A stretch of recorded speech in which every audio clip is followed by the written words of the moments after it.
La cocina de la mansión Almeida era un infierno perfectamente organizado en la víspera de Navidad.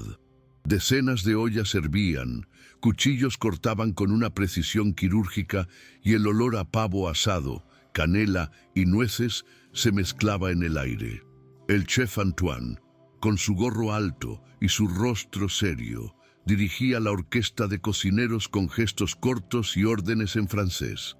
Todo estaba a ritmo, todo estaba perfecto, hasta que la puerta se abrió y doña Beatriz Almeida entró. El ruido cesó, la energía se evaporó. La reina de hielo había llegado para su inspección y todos contuvieron la respiración. Sus ojos fríos recorrieron la cocina, no buscando lo que estaba bien, sino lo que estaba mal. La inspección comenzó. Doña Beatriz caminó por la larga encimera de acero inoxidable donde los platos terminados aguardaban. Se detuvo frente a una fuente de salmón ahumado, decorado con eneldo y alcaparras. Se inclinó, con los ojos entrecerrados. «Antoine», llamó, la voz sin ninguna emoción. «Este salmón». La loncha principal está 1 milímetro fuera del centro del plato. El chef permaneció en silencio, el rostro una máscara de piedra. «Tíralo y hazlo de nuevo. Quiero perfección, no un trabajo de restaurante de carretera». La orden era tan absurda, tan desproporcionada, que uno de los ayudantes más jóvenes dejó escapar un suspiro de incredulidad que rápidamente disimuló con una tos. La carnicería continuó. Un plato de canapés fue condenado porque uno de ellos estaba un tono más dorado que los otros. Una terrina de foie gras fue descartada porque la mermelada de higo por encima no estaba lo suficientemente brillante. Para cada plato, doña Beatriz encontraba un defecto microscópico, una excusa para ejercer su poder, para mostrar que podía permitirse el lujo de tirar lo que la mayoría de la gente consideraría un banquete. El desperdicio no era un efecto colateral de su búsqueda de la perfección, era el objetivo, era una demostración de estatus, una forma de decirle al mundo que era tan rica que la comida para ella era desechable. El chef Antoine solo asentía. «Sí, señora. Por supuesto, señora». Por fuera era el profesional sumiso, pero por dentro una furia antigua hervía. Había crecido pobre en los suburbios de Lyon, donde cada migaja de pan era sagrada. Había aprendido a cocinar con su abuela, que le enseñó que el mayor pecado de un cocinero era el desperdicio. Y ahora le pagaban, y muy bien, para cometer ese pecado todos los días, para servir a una mujer que no entendía nada de comida, solo de apariencia. Odiaba cada segundo de aquello, pero se tragaba su rabia, necesitaba el empleo. Con un gesto cansado, le indicó a un asistente que llevara los platos condenados al descarte en la parte trasera. El camino de la cocina caliente y ruidosa hasta el callejón trasero era como cruzar un portal a otro mundo. El delicioso olor a comida daba paso al olor frío y húmedo de la lluvia de verano que caía fuera, mezclado con el hedor agrio de la basura. Antoine llevaba la fuente de salmón, una obra de arte que le costó horas de trabajo. Llegó a los grandes contenedores de basura de metal, abrió la tapa y con un gesto que le dolía en el alma, raspó el salmón perfectamente loncheado, las alcaparras, el eneldo, todo para dentro de una bolsa de basura negra. Se sintió un criminal, un traidor a su propia profesión. No solo estaba tirando comida, estaba tirando su tiempo, su arte, su respeto propio. Mientras ataba la bolsa, oyó un ruido al otro lado de la cerca de hierro que separaba la propiedad de la calle, una rama rompiéndose, una tos infantil. Se congeló. En la oscuridad del callejón, bajo la débil luz de una farola, vio 3 figuras encogidas bajo el alero de una tienda cerrada. Una mujer y 2 niños. Estaban mojados, temblando de frío, y miraban fijamente en dirección a los contenedores de basura. El corazón de Antoine se detuvo. Los reconoció. Era Elena, la lavandera de la mansión, y sus dos hijos pequeños, Mateo y Sofía. La veía a veces, una mujer callada y trabajadora, siempre con una mirada cansada pero digna. El horror de la situación lo golpeó de lleno. No solo se estaban refugiando de la lluvia, estaban esperando a que él se fuera para que pudieran buscar comida, la comida que él acababa de tirar, la comida que doña Beatriz había descartado por estar 1 milímetro fuera del centro. La bilis le subió por la garganta a Antoine. La injusticia era tan brutal, tan visual, que se sintió mareado. El olor del salmón, que aún sentía en sus manos, de repente pareció el olor de la podredumbre moral de esa casa, de esa familia, de todo ese mundo de exceso. En ese exacto momento, Elena levantó la mirada y lo vio. Sus ojos se cruzaron por encima de la cerca a través de la fina lluvia. Lo que Antoine vio en el rostro de ella lo rompió por dentro. No fue rabia, no fue súplica, fue vergüenza. Una vergüenza tan profunda, tan abrumadora, que sintió como si le hubieran dado un puñetazo. Ser vista en ese momento de extrema vulnerabilidad por el chef de la mansión era la mayor humillación que podía sufrir.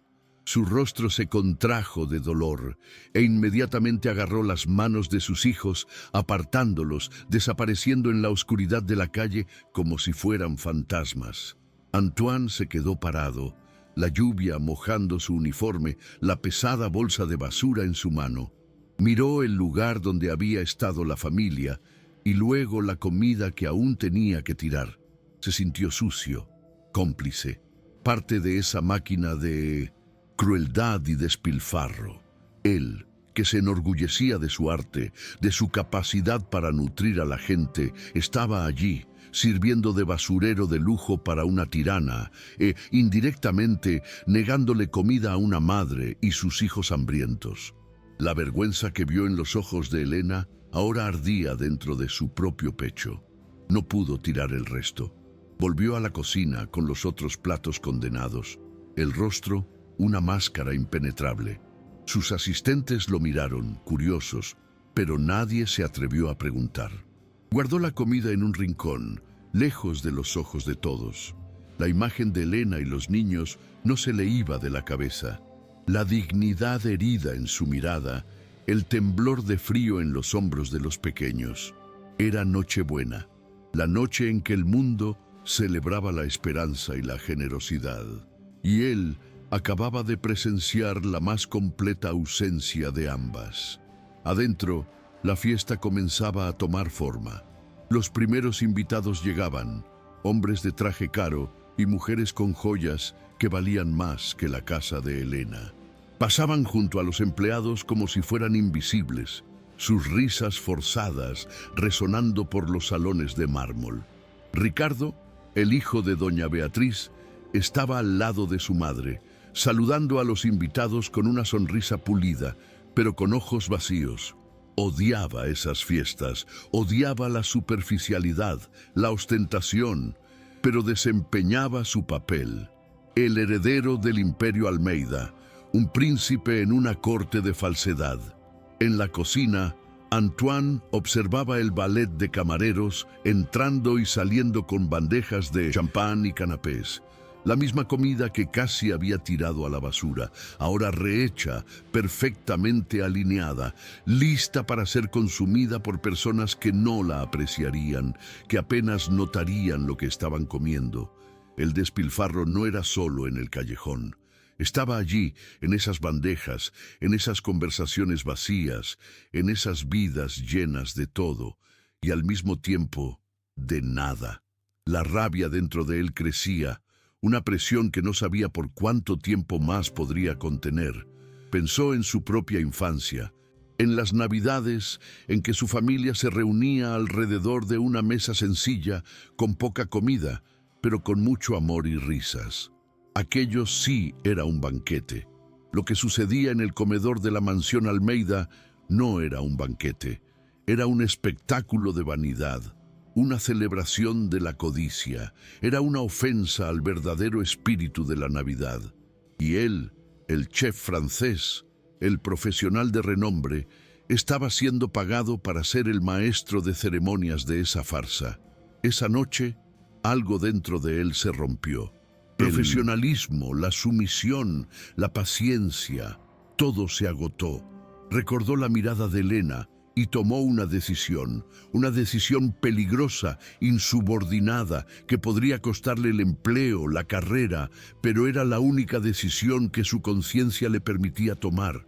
No sería más cómplice, él era un cocinero, y los cocineros sirven para alimentar a la gente, no el ego de sus patrones o los cubos de basura.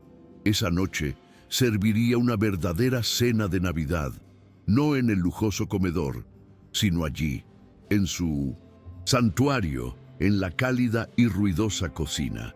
Y sus invitados de honor no serían los ricos y famosos, sería una lavandera y sus 2 hijos. Esa fría noche de Navidad, el chef Antoine entendió una verdad simple. La verdadera hambre no estaba en el estómago de esa madre, sino en el alma de sus patrones. Y él, un cocinero, sabía que la única cura para ese tipo de hambre era un banquete de dignidad, servido con respeto y una generosa porción de compasión. Y él mismo lo serviría, costara lo que costara. La rebelión silenciosa del chef estaba a punto de comenzar. Lejos de las luces y el lujo de la mansión Almeida, en un barrio pobre y olvidado por la ciudad, la Nochebuena de Elena era fría y oscura. La pequeña estancia donde vivía con sus hijos parecía aún más pequeña y helada con la fina lluvia que golpeaba la ventana. El calentador eléctrico, viejo y débil, se había estropeado la semana anterior y no tuvo dinero para repararlo. Los 3 estaban acurrucados en un único sofá, cubiertos por todas las mantas que poseían, pero el frío parecía venir de dentro, de los huesos. La nevera, cuando Elena la abrió más temprano, era un retrato de su situación. Una jarra con un resto de agua, medio pan y un cartón de leche. La vergüenza de no poder ofrecer a sus hijos una cena de Navidad era un dolor físico, un nudo en su garganta que no se deshacía. A pesar del hambre y el frío, Mateo y Sofía intentaban ser valientes. No se quejaban, pues veían la tristeza en los ojos de su madre. En cambio, intentaban crear su propia magia navideña. Cogieron folletos viejos de supermercado y con unas tijeras sin punta recortaron estrellas y lunas para pegar en la pared. Mateo, el mayor, dibujó un árbol de Navidad en un trozo de cartón y Sofía pintó las bolas con un trozo de tiza. «Ha quedado precioso, mamá», dijo, con un orgullo que le partió el corazón a Elena. Eran niños buenos, que merecían el mundo, y todo lo que ella podía darles era una habitación fría y un trozo de pan para compartir. En un momento dado, el pequeño Mateo, con sus ojos grandes y serios, preguntó: «Mamá, ¿Papá Noel todavía pasará por aquí, aunque el calentador esté roto?» La pregunta, tan inocente, fue como un cuchillo en el pecho de Elena. Se tragó el llanto y forzó una sonrisa, abrazándolos a los 2 con fuerza. «Claro que sí, mi niño. Papá Noel sabe que lo más importante de la Navidad no son los regalos, es el amor. Y aquí hay mucho amor, ¿verdad?» Los niños asintieron, abrazándola de vuelta. Y para Elena que por esa noche el amor fuera suficiente para calentar sus cuerpos y engañar a sus estómagos vacíos, pues era lo único que tenía en abundancia para ofrecerles. Mientras tanto, en la mansión Almeida, la fiesta de Navidad estaba en su apogeo. El salón de fiestas brillaba, iluminado por un árbol de 5 metros de altura, adornado con cristales que valían más que el coche de Elena. Decenas de invitados de la alta sociedad circulaban por el ambiente, riendo de chistes sin gracia y sosteniendo copas de champán. La música de un cuarteto de cuerda llenaba el aire, pero era una música fría, sin alma, solo un ruido de fondo para las conversaciones sobre acciones, viajes a Europa y el último chisme del club. Era un espectáculo de opulencia, una celebración no de la Navidad, sino del dinero. Los empleados, de uniforme impecable, se movían entre los invitados como fantasmas, las bandejas de plata flotando por el salón. Eran invisibles. Los invitados cogían un canapé o una copa sin siquiera mirar a la persona que los servía, sin un gracias, sin una pizca de reconocimiento. Eran parte de la decoración, autómatas pagados para que la noche fuera perfecta. Ricardo, el hijo de la dueña de la casa, lo observaba todo desde un rincón, con una sonrisa pulida en el rostro, pero con una sensación de náusea en el estómago. Se sentía un actor en una obra que odiaba, repitiendo las mismas frases vacías, año tras año. La superficialidad de esa vida lo asfixiaba. En la cocina, el chef Antoine estaba al límite. El ritmo frenético de servir a 50 invitados exigentes ya era estresante, pero esa noche, cada plato que montaba era una tortura. Ya no veía la comida. Veía el rostro de Elena, veía la vergüenza en sus ojos, veía las manitas de sus hijos encogidas de frío. La imagen no lo abandonaba. Era como una aparición, un fantasma del mundo real que había invadido su cocina de fantasía. Miraba la montaña de comida, los pavos dorados, las tartas perfectamente decoradas, y todo lo que sentía era un profundo y amargo asco. Cada vez que un camarero volvía con una bandeja, la tortura se repetía. Al invitado de la mesa 3 no le ha gustado el punto del pato, chef. Lo ha devuelto. La señora de la mesa 7 dice que el postre está demasiado dulce. Platos casi intactos eran devueltos y la orden era siempre la misma: tirarlo. El despilfarro era obsceno. Antoine veía ese pato perfectamente cocido yendo a la basura e imaginaba la sonrisa que pondría en el rostro del pequeño Mateo. Veía la tarta dulce siendo desechada y pensaba en cómo brillarían los ojos de Sofía al probarla. La injusticia era tan concreta que casi podía tocarla. El profesional dentro de él, el chef francés entrenado para la perfección y la obediencia, estaba en guerra con el hombre, el hijo de una familia pobre que sabía lo que era el hambre. Y el hombre estaba ganando. Ya no podía ser solo un empleado. Ya no podía simplemente obedecer. La imagen de la familia de Elena en el callejón había roto algo dentro de él, algo que ya no podía arreglar. Se sintió cómplice, no solo del despilfarro, sino de la humillación de esa mujer. Y su conciencia se negaba a permanecer en silencio por más tiempo. El punto de ruptura llegó cuando un invitado importante, un banquero amigo de doña Beatriz, devolvió una fuente entera de langostinos gigantes, quejándose de que uno de ellos parecía un poco pálido. La excusa era tan ridícula, el acto tan arrogante, que a Antoine se le subió la sangre a la cabeza. Miró esos langostinos frescos, perfectos, que podrían ser la única comida de una familia durante días. Y luego miró por la ventana, la lluvia que seguía cayendo, y pensó en Elena y sus hijos, en su habitación fría y con la nevera vacía. En ese instante, la decisión fue tomada.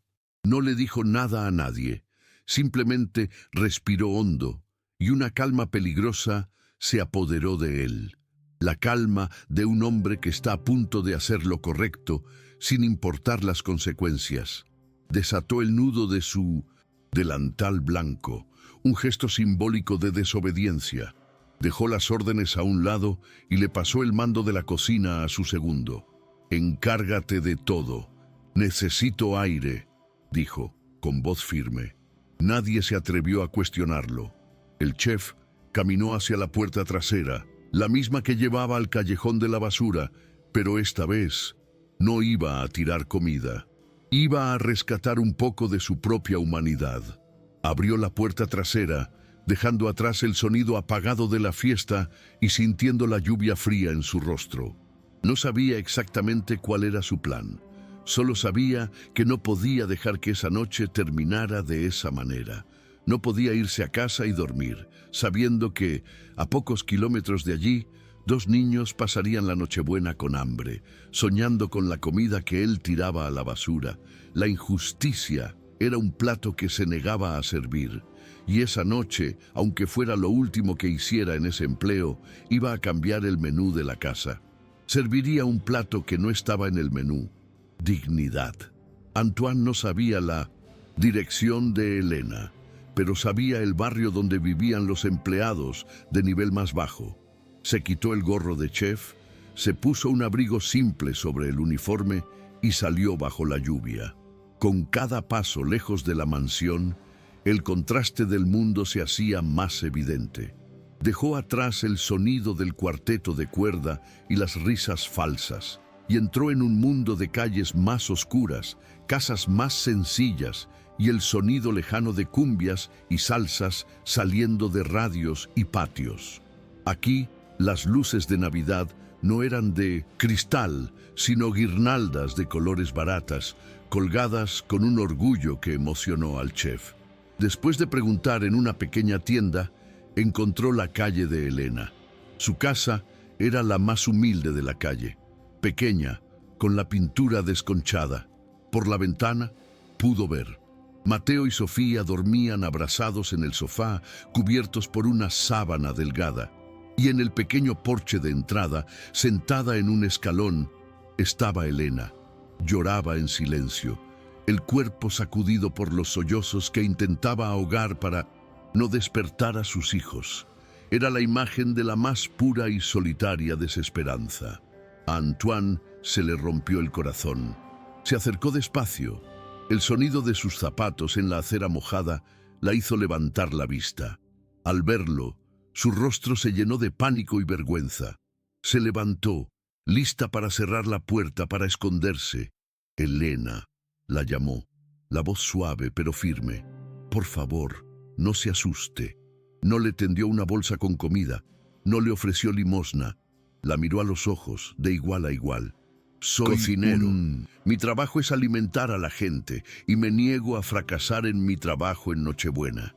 Hizo una pausa y luego dijo las palabras que cambiarían su noche. Ningún niño pasará hambre en mi cocina. No esta noche. Por favor, despierte a sus hijos y venga conmigo.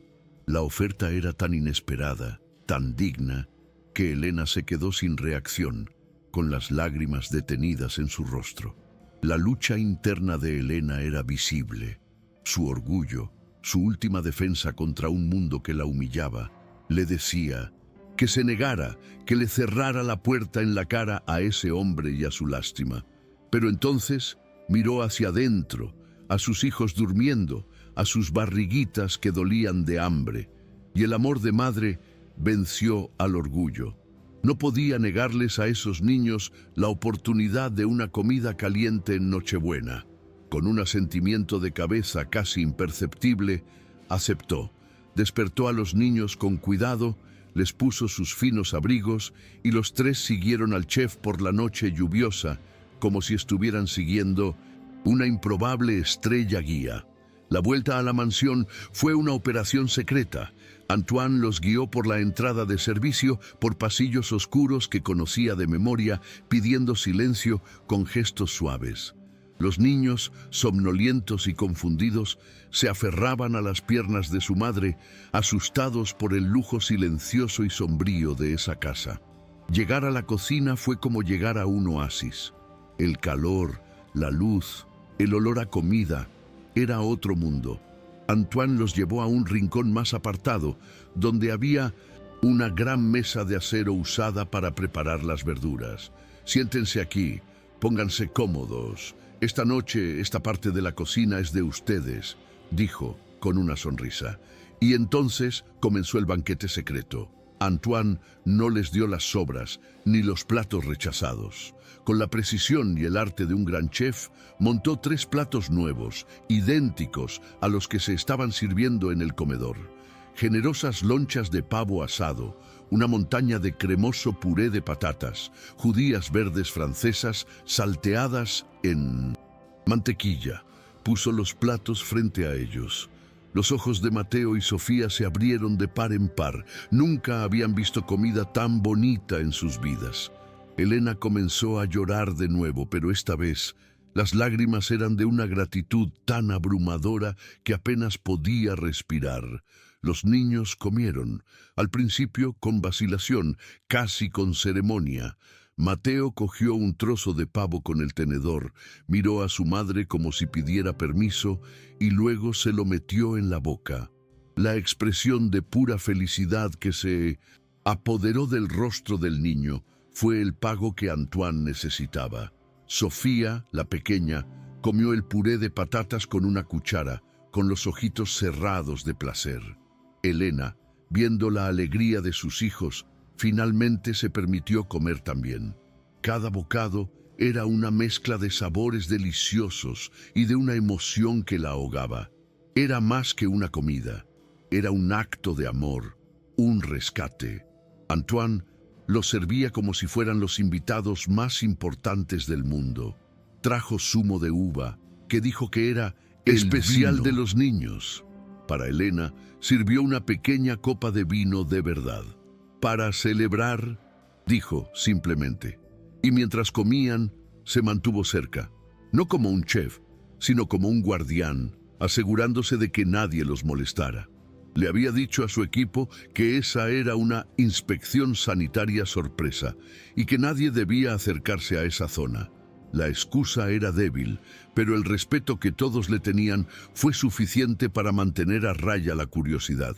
El banquete continuó con el postre. Antoine les trajo porciones de una tarta de nueces con chocolate decorada con frutos rojos. Para los niños, añadió una bola de helado de vainilla. La alegría de Mateo y Sofía era tan contagiosa que hasta la atmósfera de la cocina pareció cambiar, volverse más ligera. Reían en voz baja con las caras manchadas de chocolate. Elena, por primera vez en meses, rió con ellos. Una risa genuina que venía del fondo del alma, y Antoine, observando la escena, sintió una satisfacción profesional y humana que no sentía desde hacía años. Aquella era la verdadera gastronomía, aquello era alimentar el alma.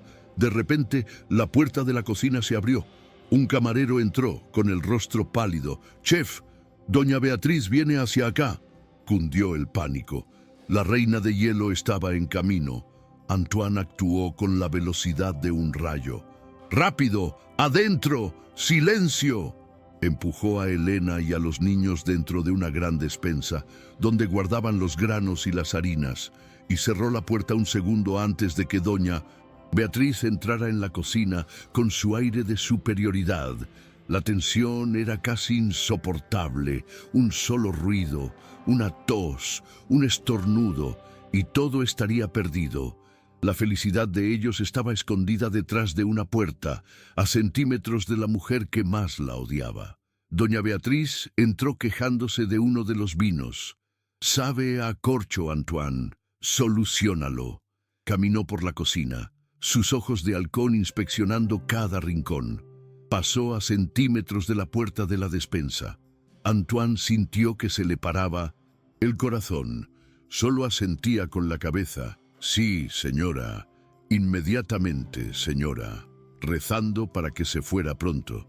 Dentro de la despensa oscura y apretada, Elena tapaba la boca de sus hijos, los tres conteniendo la respiración, escuchando la voz de la mujer que representaba todo el miedo y la humillación de sus vidas.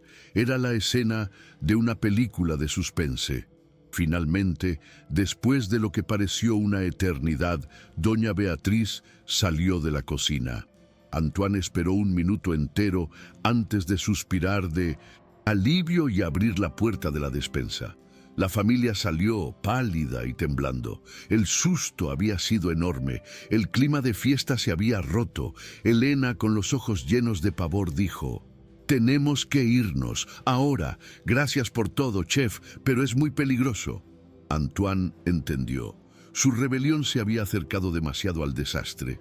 Asintió con el rostro sombrío. La noche mágica estaba terminando de una forma amarga. Pero lo que Antoine y nadie en la cocina sabía era que su rebelión secreta había tenido un testigo improbable. Afuera en el jardín, Ricardo, sintiéndose asfixiado por la falsedad de la fiesta de su madre, había salido a tomar el aire bajo la fina lluvia. Caminó hasta cerca de las grandes ventanas de la cocina, atraído por la luz y el movimiento, y lo vio, no la parte de la despensa, sino lo que vino antes. Vio al famoso y arrogante chef francés de su madre sirviendo, con una ternura que nunca imaginó que el hombre poseyera, un plato de pavo a la pequeña hija de la lavandera. Vio la sonrisa en el rostro de la niña al probar el puré. Vio la escena entera, y aquello lo golpeó con una fuerza que ninguna bebida, ninguna reunión de negocios jamás consiguió. Afuera, en la oscuridad del jardín, Ricardo permaneció inmóvil, la fina lluvia mojando su caro traje sin que se diera cuenta. La escena que presenció a través de la ventana de la cocina no tenía el menor sentido en su mundo. Vio al chef Antoine, un hombre que conocía como un profesional arrogante y carísimo, inclinarse para servir un plato humeante a una niña sucia de hollín. Vio a la madre de la niña, la lavandera Elena, llorando en silencio mientras comía, y vio, en los ojos de los niños, una alegría tan pura y desesperada que lo golpeó como un puñetazo en el estómago.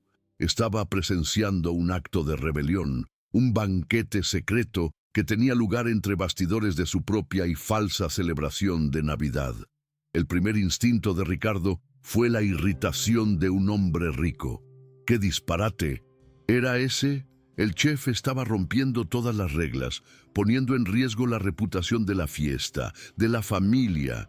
Estaba, en la práctica, robando comida para dársela a los pobres.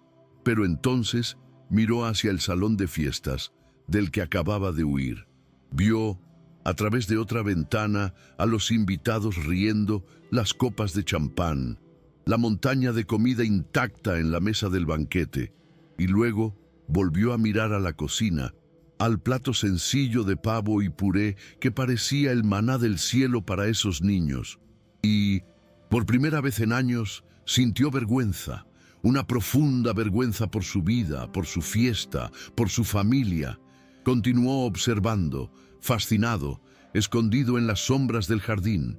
Vio cuando la puerta de la cocina se abrió y su madre, doña Beatriz, entró. Contuvo la respiración. Conocía el temperamento de su madre, su crueldad fría. Si lo descubría, se desataría el infierno sobre el chef y sobre esa pobre familia.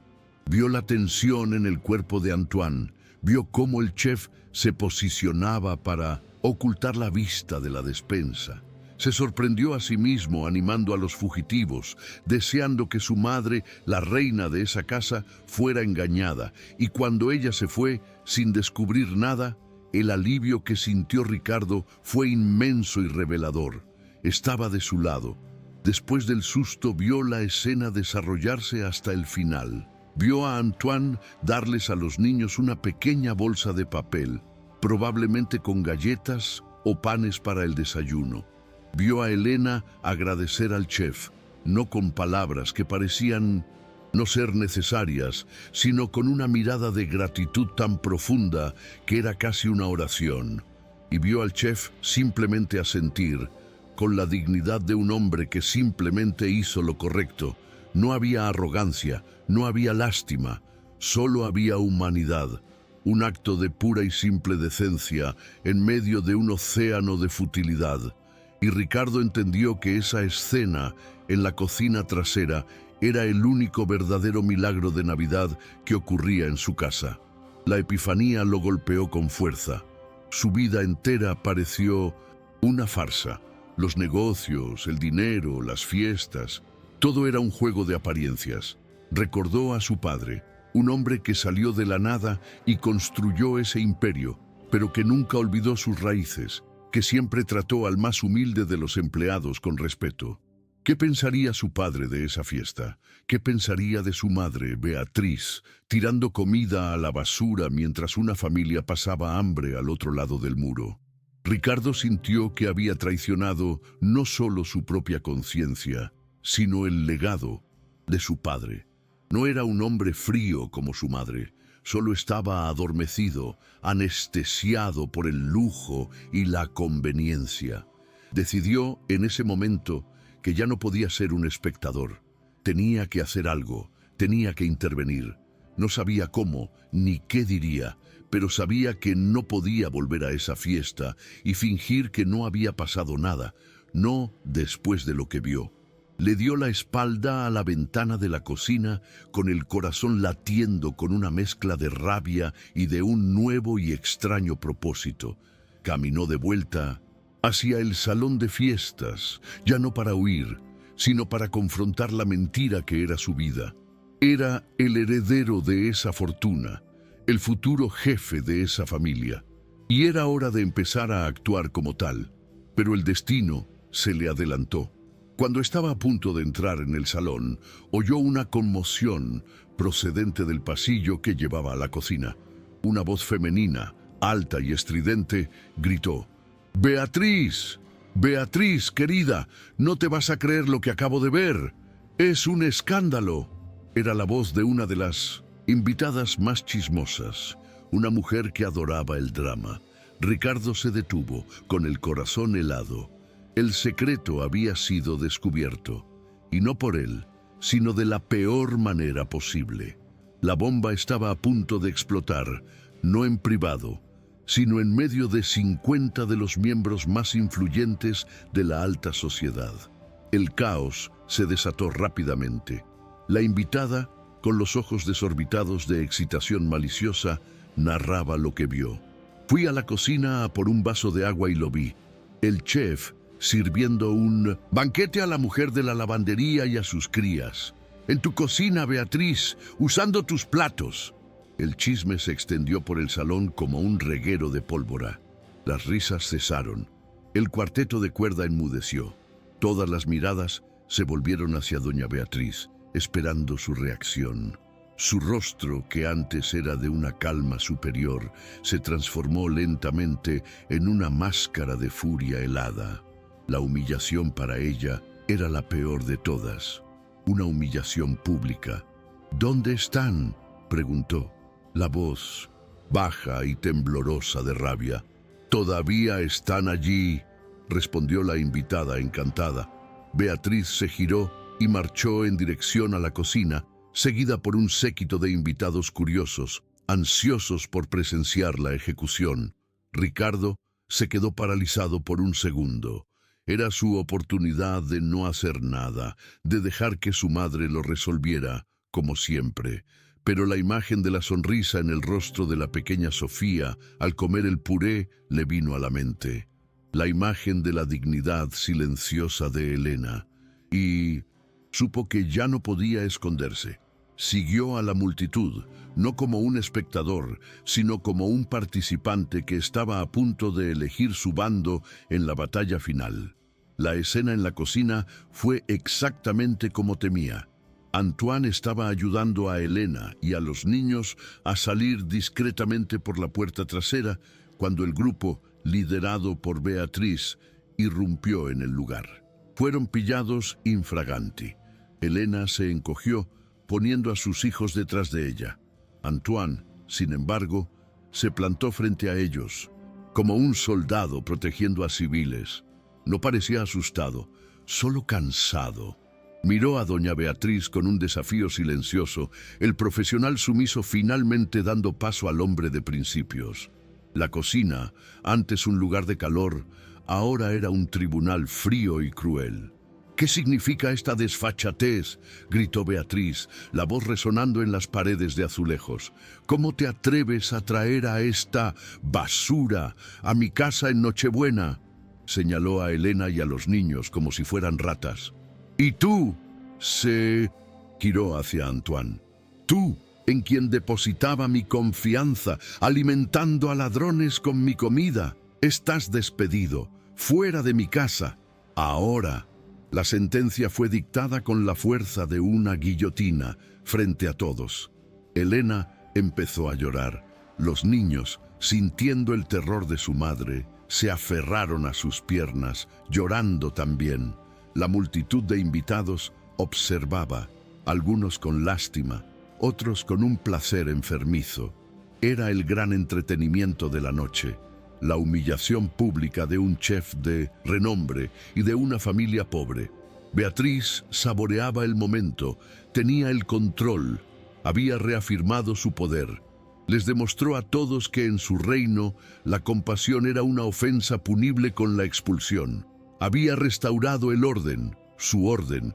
Lo que no esperaba era que hubiera una rebelión dentro de su propia sangre, de su propio heredero. Y la rebelión estaba a punto de comenzar, cambiando para siempre el equilibrio de poder de esa familia. Ricardo lo presenció todo en silencio, con el corazón latiéndole con fuerza contra las costillas. Vio la crueldad de su madre, la dignidad de Antoine, el dolor de Elena, el miedo de los niños, y sintió que la náusea que lo había acompañado durante años se transformaba en una claridad absoluta. Ya no podía vivir de esa manera, ya no podía ser cómplice de esa podredumbre moral disfrazada de elegancia.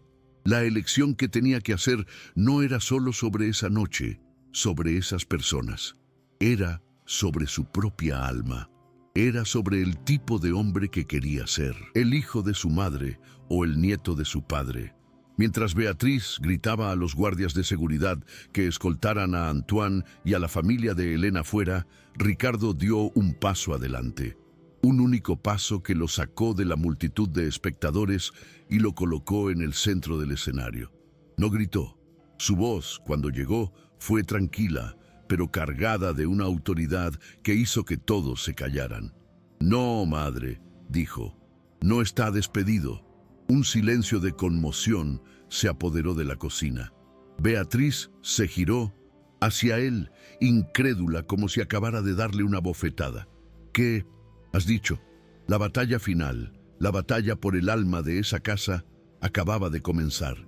Ricardo se detuvo, con el corazón helado. El secreto ya no era suyo, y la revelación no había llegado de forma controlada. Un invitado lo había visto, y el escándalo estaba a punto de estallar en medio del salón, de la manera más humillante posible para su madre. La hora de elegir un bando, de salir de la sombra de su propia vida, ya no era una decisión para el futuro, un plan vago en su mente. Era ahora, y la elección que hiciera frente a su madre, a sus invitados, a toda esa gente, definiría no solo la noche, sino el resto de su vida. La frase de Ricardo, «No, madre, no está despedido», cayó en la cocina con el peso de un yunque. Un silencio de conmoción se apoderó del ambiente. Beatriz lo miró fijamente, con los ojos entrecerrados, la incredulidad dando paso a una furia que nunca antes había visto. «¿Te has vuelto loco, Ricardo? ¿Vas a desautorizarme en mi propia casa?» Su voz era un susurro venenoso, un intento de devolverlo al redil, pero el hombre al que intentaba controlar ya no existía. «Esta no es tu casa, madre, es mi casa», respondió él, con la voz tranquila, pero con una firmeza que sorprendió incluso al chef Antoine. «Y a partir de hoy, las reglas aquí son las mías, y la primera regla es, no humillamos a las personas que trabajan para nosotros». No esperó su respuesta. Ignoró a su madre, invitados a la conmoción. Sus ojos estaban fijos solo en la pequeña familia acurrucada en el rincón. Caminó hacia ellos, pasando junto a su madre como si fuera una estatua. Se arrodilló frente a Mateo y Sofía, poniéndose a su altura. El hombre millonario, en su traje de diseño, estaba de rodillas en el suelo sucio de la cocina. «Lo siento», dijo, mirando a los ojos de los niños. «Ningún niño debería pasar por esto. Lo siento de verdad».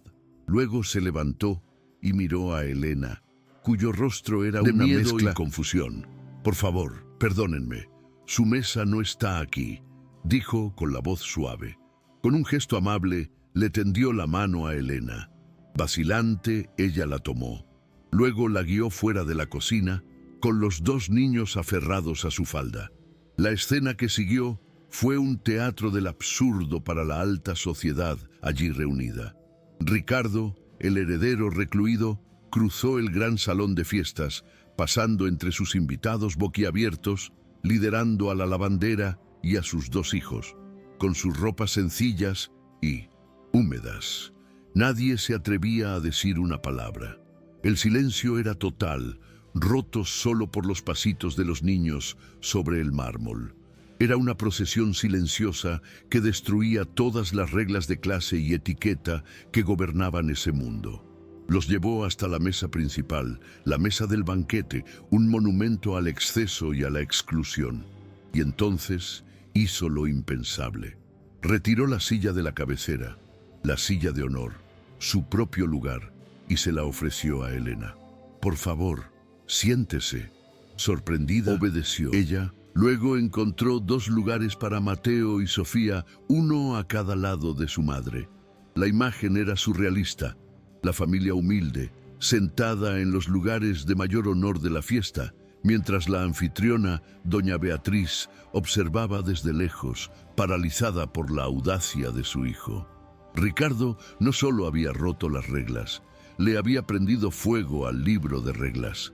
Entonces Ricardo se colocó en la cabecera de la mesa junto a Elena. Cogió una copa, la golpeó ligeramente con un tenedor y el sonido cristalino llamó la atención de todos. «Señoras y señores, les pido disculpas», comenzó, la voz clara y firme. «Ha habido un terrible error esta noche. Esta fiesta, con todo este exceso y esta falta de espíritu, no es una celebración de Navidad. Es una vergüenza». Miró a los invitados, uno por uno. «Por lo tanto, la fiesta ha terminado. Quien desee quedarse para una verdadera cena de Navidad, una cena que honre la generosidad y no la codicia, es bienvenido. El resto, por favor, puede retirarse. La puerta está abierta». La declaración cayó como una bomba. Murmullos de asombro se extendieron por el salón. Algunos invitados, ofendidos, se levantaron de inmediato y se fueron, lanzando miradas de desprecio a la nueva familia en la mesa principal. Otros, sin embargo, se quedaron por curiosidad, o quizás porque las palabras de Ricardo habían tocado algo dentro de ellos. Antes de que nadie pudiera decir nada más, Ricardo dio su golpe de gracia.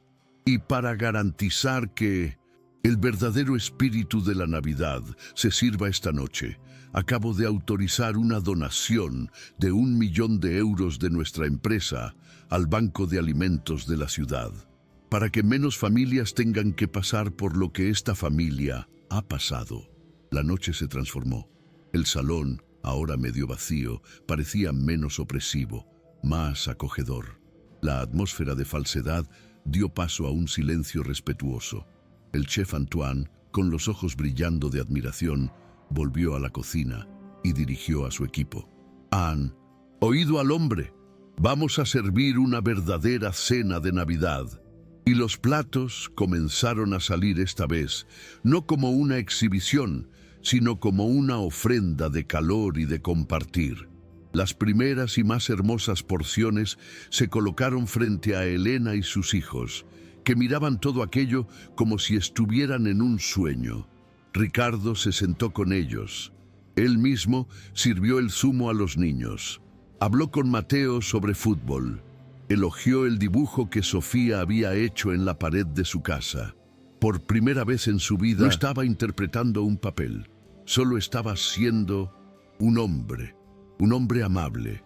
Y al hacerlo, sintió una paz que ninguna transacción comercial, ninguna fiesta lujosa le había dado jamás. Miró a Elena, que comía en silencio, con las lágrimas aún corriendo por su rostro, y vio en ella una fuerza y una dignidad que avergonzaban todo el lujo a su alrededor. Mientras la improbable cena tenía lugar abajo, arriba, la guerra comenzaba.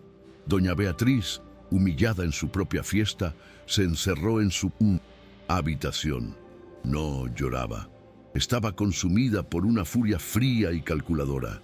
Cogió el teléfono y llamó al abogado de la familia, un hombre que había gestionado la fortuna de los Almeida durante décadas.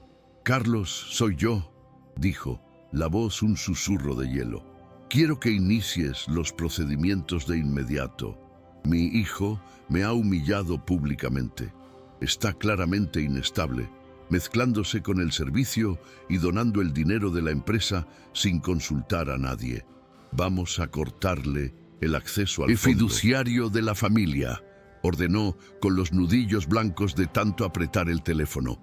Quiero que cada cuenta, cada inversión que esté bajo el control del nombre Almeida sea congelada para él.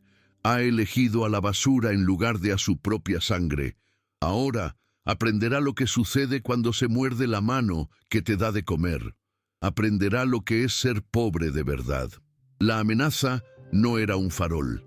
Era la guardiana de la fortuna original de la familia y tenía el poder de convertir la vida de su hijo en un infierno financiero y legal.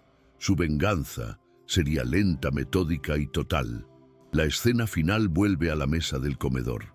La fiesta ahora es pequeña, íntima.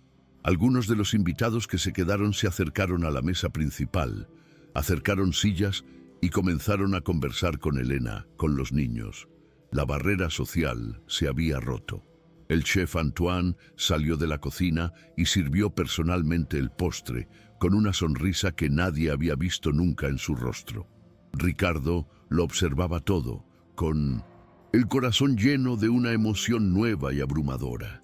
Había perdido a la mitad de sus invitados, enfurecido a su madre y quizás iniciado una guerra familiar, pero había recuperado su alma, y eso no tenía precio. Pero la imagen de la felicidad era frágil. La nueva comunidad que se formaba alrededor de esa mesa, unida por un acto de compasión, no tenía ni idea de la tormenta que se formaba en el piso de arriba. Ricardo cambió su herencia de dinero por una herencia de humanidad, pero en el mundo, en 1900, el que vivía la humanidad no siempre ganaba. La guerra entre la sangre y la bondad, entre el poder del dinero y la fuerza de la compasión. ¿Y tú? ¿Qué vale más? ¿La lealtad a tu familia o a tu propia conciencia? A veces, para hacer el bien, necesitamos traicionar las expectativas de quienes más amamos.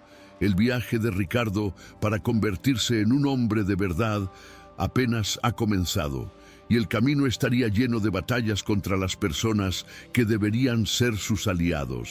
Si esta historia ha tocado tu corazón, compártela con alguien que crea que el verdadero espíritu de la Navidad no está en lo que tenemos, sino en lo que compartimos.